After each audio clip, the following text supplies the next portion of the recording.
გამარჯობა ძვირფას საზოგადოება. დღეს ვისაუბროთ რითი განსხვავდება სახარებისეული სიკეთე საერო კაცობრივი სიკეთისგან.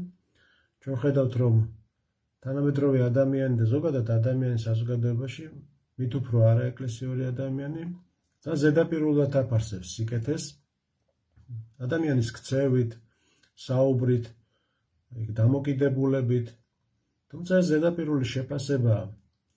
იგივე ადამიანი ჩვენ ხედავთ, რომელიც სიკეთეს აკეთებდა, სხვა შემთხვევაში შეიძლება რაღაც ბოროტების მაგალითიც გამოდგეს და გარკვეულ გაურკვევლობას იწევს ეს ადამიანში. თითქოს და კეთილი ადამიანია, სიკეთეს აკეთებს. მეორე წუთში ისევ ბოროტებაში და თან დიდი ბოროტება შეიძლება აღმოჩნდეს მის მიერ ჩადენილი. ამიტომ ადამიანები, რომლებიც ზედაპირულად უყურებენ შინაგან მხარეს, ამ საკითხის შინაგან მხარეს არ აქცევენ ყურადღებას. ამ მხრივ ძალიან მნიშვნელოვანია არქიმანდრიტ ლაზარე აბაშიძის შრომა, რომელმაც მიუძღვა გარკვეული თემები ამ საკითხს და ძალიან საინტერესოა და სწორედ მის ნაშრომებზე დაყრდნობით შევეცდებით ამ თემის გაშლას.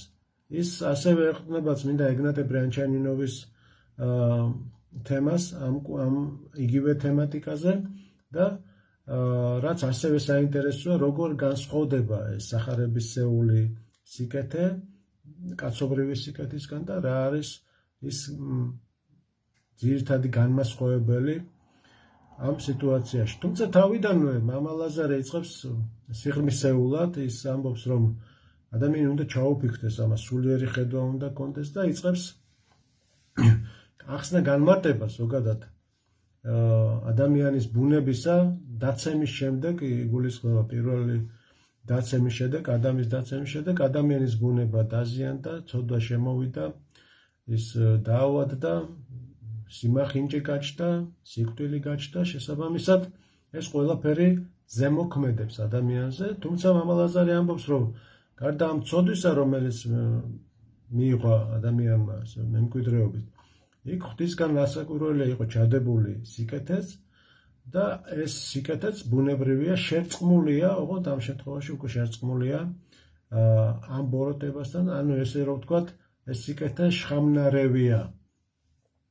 სწორედ ამ საფუძველზე აკეთებს ზოგიერთი ადამიანი სიკეთეს და უფრო მეტიც მიიჩნევს, რომ ის სიკეთეები, რომელსაც ის ჩადის, აკეთებს, ქველმოქმედება იქნება ეს თუ ნებისმიერი რამე, რასაც აკეთებს თავისი ნებით, თავისი განზრახვით, როდესაც ის მხოლოდ საკუთარ თავს უძღვნის ამ სიკეთეს და ასე ვთქვათ დასანახად აკეთებს, ადამიანების ამას მიიჩნევს იმ ღირებულებად, რომელიც ასევე უმაღლესი ღირებულებაა და სათნოა ღვთისათვის. თუმცა მამა ლაზარე ამბობს, რომ და წმინდა მამებზე დაყრდნობით, რომ ეს შეცდომაა, ადამიანის ბუნება დაცემულია, ბუნებრივია, ის აკეთებს გარკვეულ სიკეთეს, მაგრამ აქ მნიშვნელობა ენიჭება თუ ვის ეძღვნება, რისთვის კეთდება ეს სიკეთე.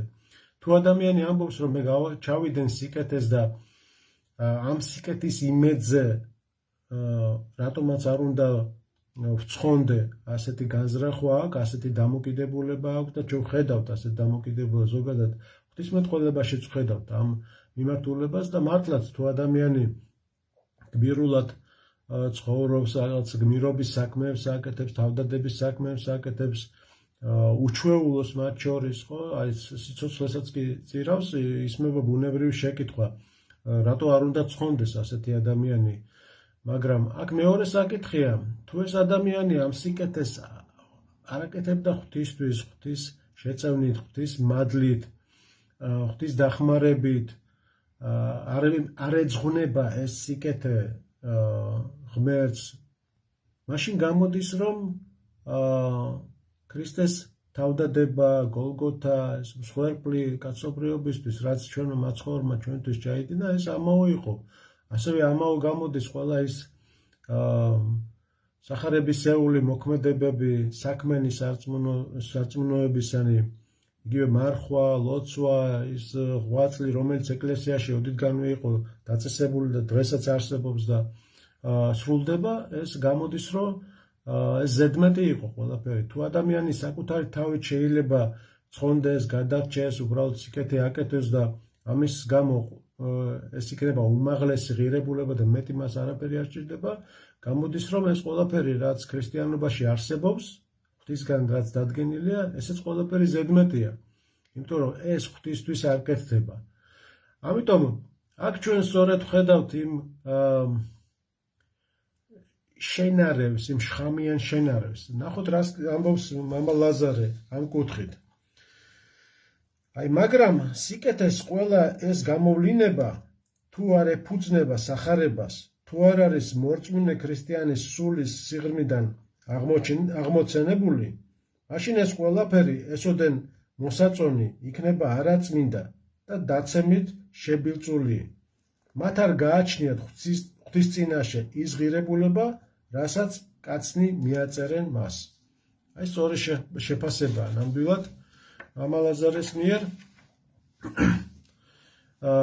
თუ კაცი გმირობის ჩასადენ ძალას არ იღებს ქრისტიანული სარწმუნოებიდან, არ მოქმედებს ქრისტეს გულისთვის და სახარებისეული სწავლების თანახმად, თუ ის თავგანწირვა აღესრულება არა უფლის ძალითა და სახელით, მაშინ გამოდის რომ ცხონება კაცს შეუძლია სარწმუნოების ქრისტეს მიერ გამოსყიდვის გარეშე.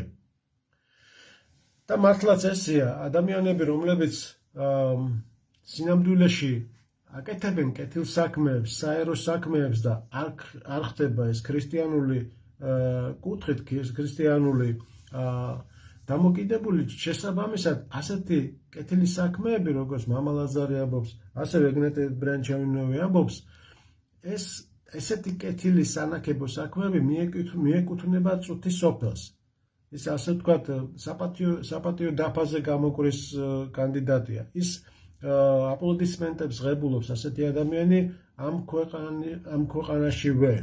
ის ელოდება მადლიერებას, ის ელოდება ტარს, ის ელოდება რომ მას განადიდებენ. ანუ ყველაფერს, რასაც ის აკეთებს სინამდვილეში, რასაც ის უძღვნის ამ სიკეთეს, ეს არის ამქვეყნიური, ის არ ცდება ამ ქვეყნიურ მიღმა სამყაროს, შესაბამისად მას ის ფასი ბუნებრივია არ მიეცემა. და ამის გაგება ძალიან რთულია, რადგანაც სიკეთისა და ბოროტებისადმი დამოკიდებულება ყოველ იდეოლოგიაში საკმაოდ განსხვავებულია, ჩვენ ხედავთ ამას. იგივე კომუნისტების დროს ოდნავ სხვანაირად იყო, მერე ლიბერალიზმის დროს სხვანაირად იყო, რამდენი საზოგადოებრივი ესეთი წყობილება იცვლება, შესაბამისი რაღაცა კრიტერიუმები ამ სიკეთისა და ბოროტების გარჩევის კრიტერიუმები მეტნაკლებად იცვლება და ის რაც უწინ იყო მისაღები, უფრო პირველ საუკუნეებში, უფრო შუა საუკუნეებში მაგალითად, დღეს საერთოდ არ მიეკუთვნება ის სიკეთის სფეროს და ზოგიერთი კიდე ბოროტების. ამრიგად ჩვენ როდესაც საუბრობთ ამ საკითხებზე, ჩვენ უნდა გვახსოვდეს, რომ თუნდაც ადამიანის სიკეთეს ან კაცობრივი ბუნებით, კაცობრივი დამოკიდებულებით აკეთებდეს, ეს სიკეთე არის ამქვეყნიური და ამქვეყნადვე რჩება ასეთი სიკეთე. შესაბამისად მას არ აქვს ის ფასი ღვთის წინაშე და ასევე რასაკვირველია, ზედმეტია იმედიც კი გქონდეს, რომ ეს იქნება ცხონების საბაბი. შემდეგ კიდე ამბობს მამა ლაზარე, ზოგადად არასწორი იქნება მივიჩნიოთ, რომ სულის ცხონება და ზეციური სასუფეველის დამკვიდრება ჩვენ კეთილ საქმეზე არის უშუალოდ დამოკიდებული.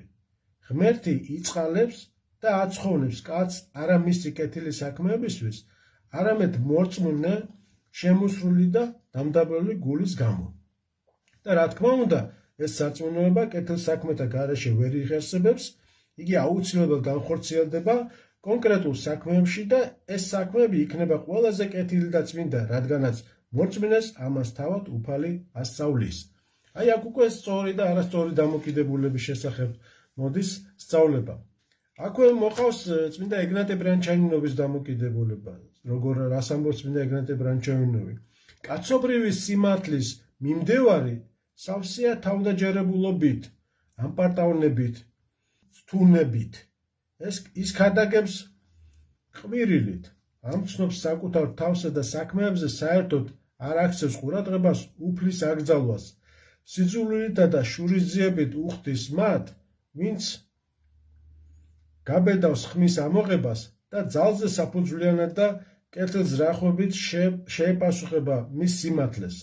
ის თავს მიიჩნევს მიწიერი და ზეციური ჯილდოებისთვის ფრიად ღირსეულ კაცად. აი ესეთია კაცობრივი დამოკიდებულება. ის თვლის, რომ ის ყველაფრის ღირსია.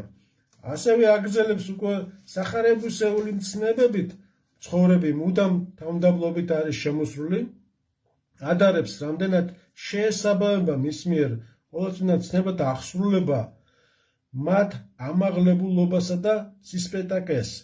მუდამ აღიარებს, რომ მის მიერ მცნებათა აღსრულება მეტისმეტად არასაკმარისი და ღვთისადმი არასაკადრისია.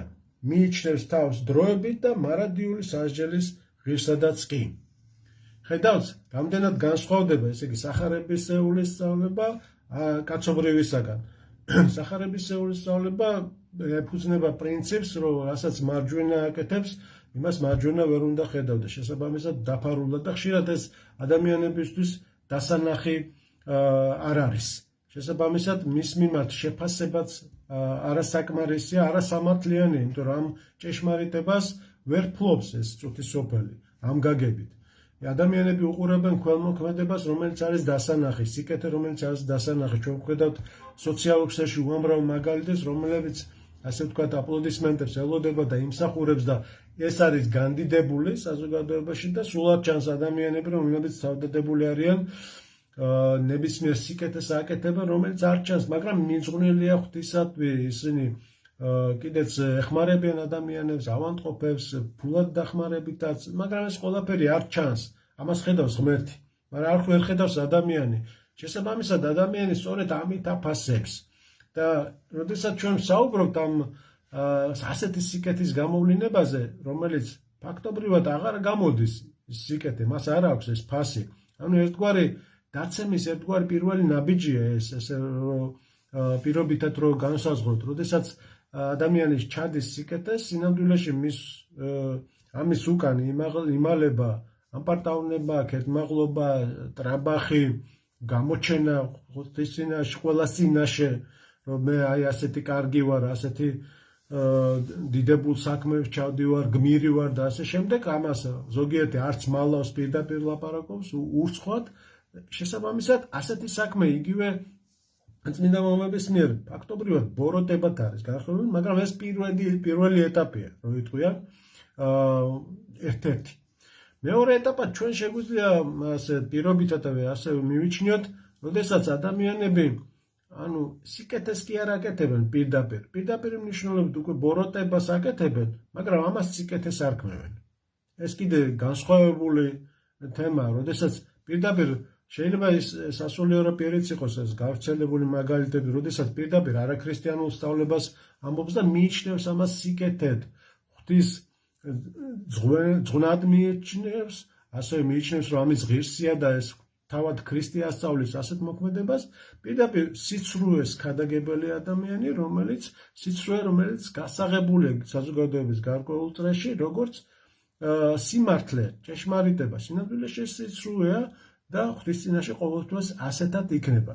მაგრამ საზოგადოების გარკვეული ფენა ამას მიიღებს, უკვეღებულობს, შესაბამისად სწუნდება და სწორედ ხდება ჩანაცვლება. თუ პირველ შემთხვევაში ჩვენ გვაქვს სირბილე მაინც კეთილი საქმე გარეგნულადაც რაღაცა ფორმით გაკეთდა და მაგრამ მას ეგრეთ წოდებულ ფონად დაძდევს ის ამპარტავნება, ეს ტრაბახი, ქედმაღლობა, რომელიც ასევე შესამჩნევი ხდება მოგვიანებით, აქ უკვე პირდაპირ ბოროტებასთან გვაქვს ჩვენ საქმე პირდაპირ მნიშვნელობით, მაგრამ სადაც სიკეთე პირიქითაა გამოყვანილი ბოროტებად, რასაც დღეს ბევრი ადამიანი აკეთებს და საკმაოდ გავრცელებულია ეს დამოკიდებულება მთელ მსოფლიოში.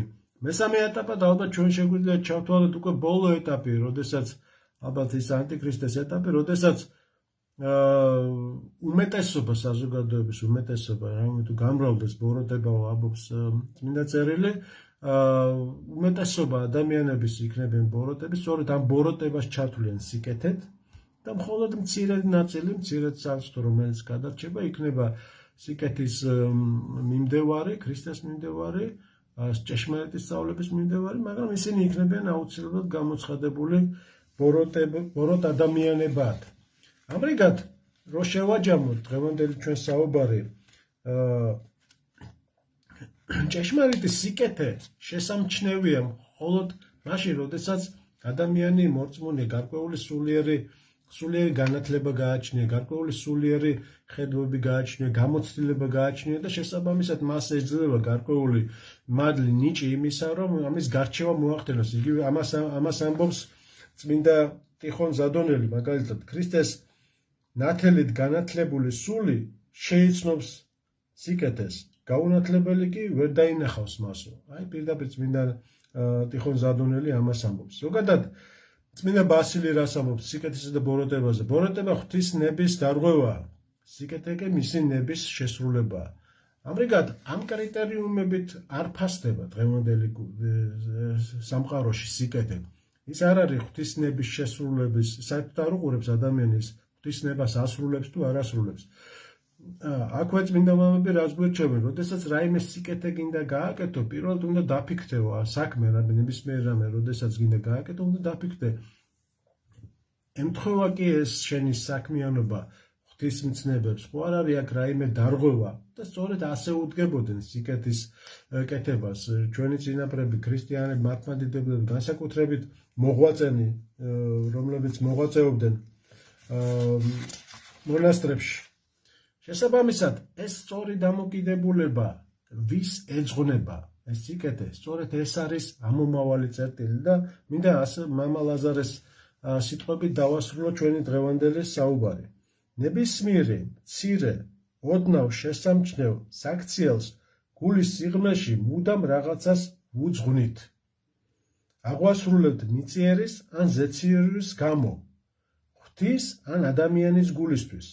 ხშირად თავად ამ მიძღვნას მეტი მნიშვნელობა აქვს, ვიდრე გარეგნულად აღსრულებულ საქმეს. სწორედ მას აქვს მთავარი ღირებულება ღვთის წინაშე. ამრიგად, სწორედ ეს ვის უძღვნით ჩვენ საქმეებს, ამას ენიჭება უდიდესი მნიშვნელობა, დანარჩენი კიდე გამოვლინებაა, რომელიც ვლინდება ამა თუ იმ საქმეში, ამა თუ იმ ადამიანის მიერ. დიდი მადლობა ყურადღებისათვის და მომავალ შეხვედრამდე.